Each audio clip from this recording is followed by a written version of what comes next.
Hello everyone, welcome to Infinite Learning. तो आज हम स्टार्ट करने वाले जो हमारी बीपीएससी की सीरीज चल रही है, ये उसका 18 पार्ट होगा। ठीक है, आज के क्वेश्चंस करंट अफेयर से रिलेटेड होंगे। ठीक है, तो आप लोग इन क्वेश्चनों को ढंग से करें और ये काफ़ी इंपॉर्टेंट क्वेश्चन है। 2024 में जो विश्व प्रसन्नता सूचकांक जो हैप्पी इंडेक्स की रिपोर्ट जारी हुई है, उसमें भारत की रैंक क्या है? तो भारत की रैंक 126 है। इससे पहले 2023 में भारत की रैंक सेम ही था, 126। जो इसमें सबसे हैप्पी इंडेक्स में जो टॉप कर जिस कंट्री ने, जहाँ के लोग सबसे ज़्यादा खुश हैं, वो है फिनलैंड। ठीक है, तो 134 देशों में हमारी रैंक 126 है हैप्पी इंडेक्स में। ठीक है, चलिए आगे बढ़ते हैं अगले क्वेश्चन पे। जैसे हेनली पासपोर्ट इंडेक्स में 2024 में भारत की रैंक कितनी है? 85। हमारी रैंक और 2 गिर गई है, जबकि पहले 2023 में हमारी रैंक थी 83rd और अभी कितनी है हेनली पासपोर्ट इंडेक्स में? 85। उसके बाद जो अभी हमारे प्रधानमंत्री नरेंद्र मोदी भूटान गए थे, तो उनको एक अवार्ड मिला था, ऑर्डर ऑफ द ड्रुक ग्वाल्पो पुरस्कार। ठीक है, ये भूटान का सर्वश्रेष्ठ पुरस्कार है। यहाँ मोदी जी गए थे, इनको यहाँ पे ये सर्वश्रेष्ठ पुरस्कार मिला था। सर्वोच्च नागरिक सम्मान माना जाता है ये भूटान का। आपको नाम भी याद रखना है इनके। अगर आप इसके नाम 1-2 बार पढ़ेंगे तो आपको पेपर में आराम से इसको एलिमिनेट कर पाएंगे। Order of the Druk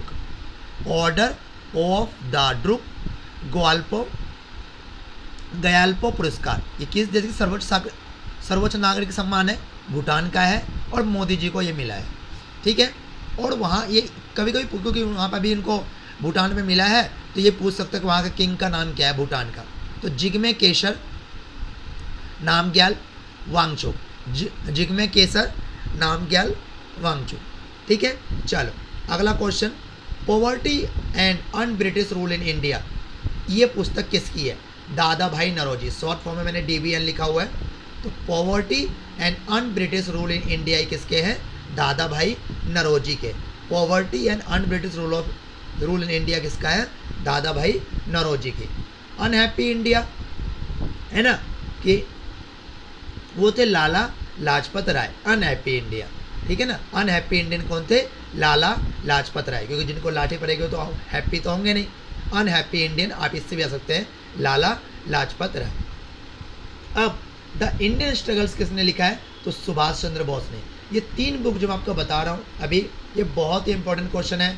poverty and un British rule in India दादा भाई नौरोजी की, अनहैप्पी इंडिया लाला लाजपत राय की, और the Indian struggles Subhash Chandra Bose की। ठीक है ना, इंडियन स्ट्रगल्स की है सुभाष चंद्र बोस की।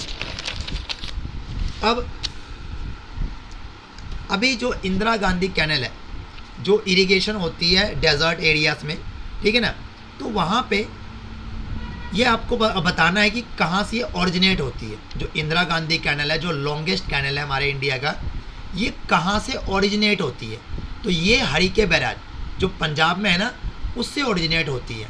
ठीक है, और ये लॉन्गेस्ट कैनल है। इसमें बहुत कुछ आपको याद रखना है। Indira Gandhi canal longest canal है। ये कहाँ से ऑरिजिनेट होता है, कहाँ से निकलता है? तो हरिके बैराज से। हरिके बैराज कहाँ है? तो पंजाब में है। हरिके बैराज के पास कौन 2 नदियों का संगम होता है? तो ब्यास और सतलुज।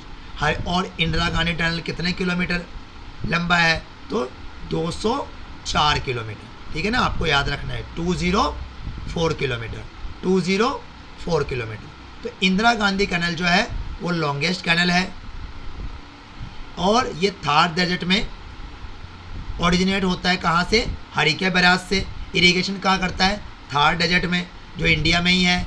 और कहाँ पे, जहाँ पे संगम होता है मतलब हरिके बैराज के पास, वो कौन सी नदी है? ब्यास और सतलुज।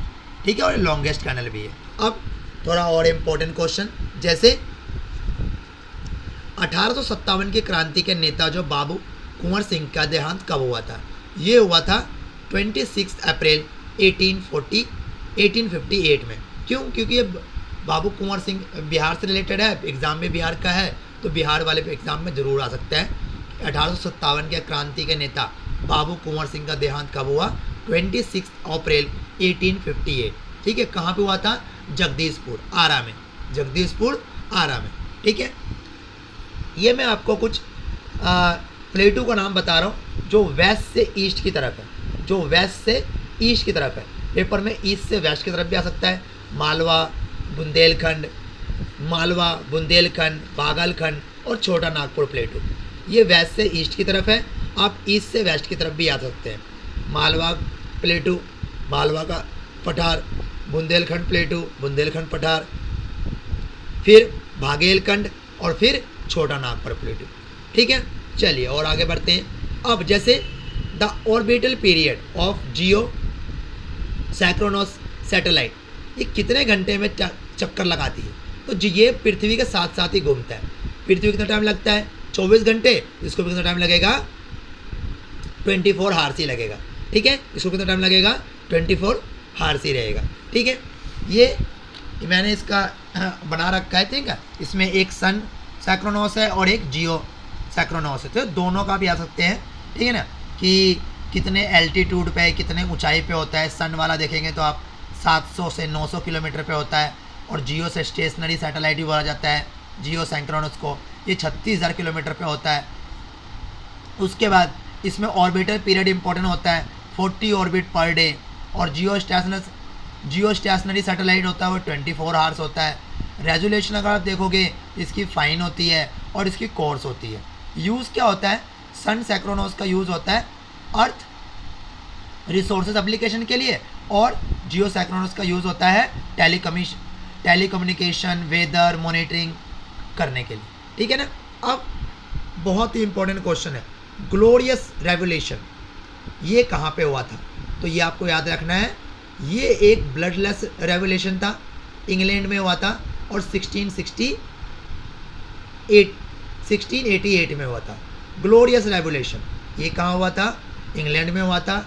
अब से भी पूछ सकता है ब्लडलेस रेवोल्यूशन का, जहाँ पे एक भी कतरा खून नहीं बहा, वो रेवोल्यूशन आप बताओ। तो ग्लोरियस रेवोल्यूशन कहाँ हुआ? इंग्लैंड में। कहाँ हुआ? 1688 में। और यहाँ पे ना जो जेम्स टू था ये हार गया, और विलियम ऑरेंज, क्योंकि यहाँ के जो लोग थे ना, जेम्स टू को हटाने के लिए विलियम ऑरेंज को बोला कि भाई आप इसको आओ, हराओ और आप हमारे देश पे कब्जा कर लो। और इस तरीके से जेम्स टू डरपोक था और वहाँ से भाग गया, और विलियम ऑरेंज वहाँ के राजा बन गए। तो ये एक ब्लडलेस रेवोल्यूशन कहा जाता है इसको। अब कुछ और इम्पोर्टेंट क्वेश्चन है, जैसे नॉन कन्वेंशनल रिसोर्सेज, आपको याद रखना है कन्वेंशियल और नॉन कन्वेंशनल रिसोर्सेज। ठीक है, सोलर हो गया, टाइडल हो गया, न्यूक्लियर हो गया, बायोगैस हो गया, जियोथर्मल हो गया, विंड एनर्जी हो गई। ठीक है, ये हमारा नॉन कन्वेंशनल रिसोर्सेज है, ये आपको ज़रूर याद रखना है। Solar, tidal, nuclear, biogas, geothermal energy, wind energy, ये हमारा नॉन कन्वेंशनल रिसोर्सेज है। और जो कन्वेंशनल रिसोर्सेज है उसमें ऑयल आ गया, नेचुरल गैस आ गया, फायरवुड आ गया, कोल आ गया, हाइडल पावर आ गया। ये सब क्या है?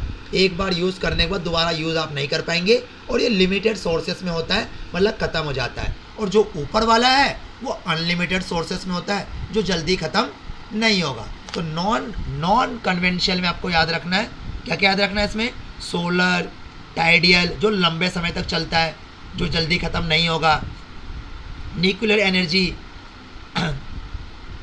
Biogas, geothermal, wind energy. ठीक है, ये नॉन कन्वेंशनल सोर्सेस है। और कन्वेंशनल सोर्सेस क्या होगा? ऑयल हो गया। ठीक है, इसमें हाइडल पावर जो है बहुत इंपॉर्टेंट, कब बच्चे सोचते हैं हाइडल पावर जो है ना वो नॉन कन्वेंशनल आता है, लेकिन हाइडल पावर यहीं आता है, आपको याद रखना है, रट लो आप इसे। ऑयल, नेचुरल गैस, फायरवुड, कोल और हाइडल पावर, ये एक कन्वेंशनल रिसोर्सेज है। तो आपको नॉन कन्वेंशनल और कन्वेंशनल ये दोनों अच्छे से याद रखना है। तो आज का वीडियो हमारा यहीं तक होगा। आपको वीडियो पसंद आए तो लाइक सब्सक्राइब जरूर करना, और शेयर भी करो और सपोर्ट भी करो। Thank you.